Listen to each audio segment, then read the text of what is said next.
Exiting last week, you wake up to the fact that the global community is still asleep. People are actively being targeted, killed, and we're just really asleep to it.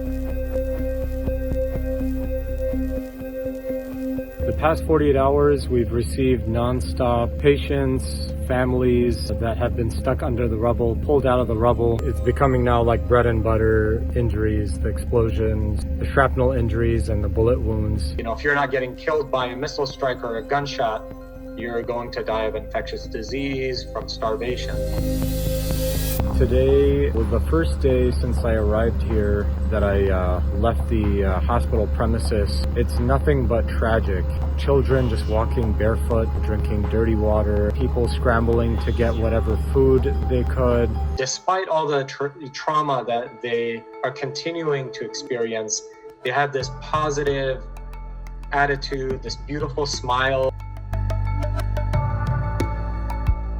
His entire family was killed. His only surviving family member is an uncle. He's missing about a 15 centimeter segment, almost 6-inch segment of his tibia. Anas is like an old soul. Every time he would see me from afar, he would kind of yell out, Dr. Mohammad, come sit with me. And I'd go and spend time with him. He and I and a lot of the other children would fly kites before sunset every day.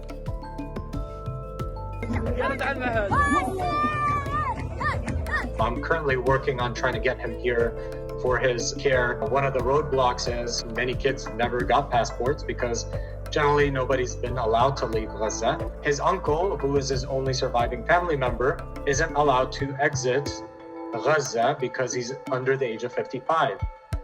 We're doing everything we can to try to advocate for him and advocate for other children. He is one of thousands of children that have either lost limbs or been severely injured in the past 6 months.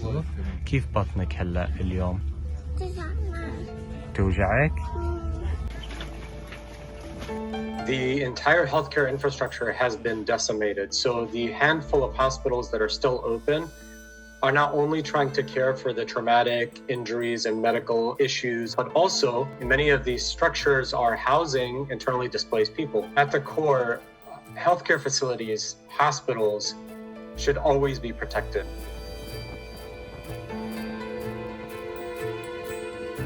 Only when we as individuals kind of wake up to our power, our voice, and stop fearing retaliation and the repercussions of speaking up, only then will we be able to have the impact that will stop the genocide, that will stop the killing, that will stop the starvation. It may be difficult, yes, but I'm sure it's not as difficult as dodging missile strikes all around you, day in and day out for months on end. It's insufficient to save the Palestinian people. This aggression has to stop. We have to go back to the root problem and explore that and talk about it and educate ourselves. Whether it's in Palestine or anywhere else in the world, we have to value human lives, and we have to create a universal standard where no one gets the upper hand. Everybody is held to account, and we value every human life equally.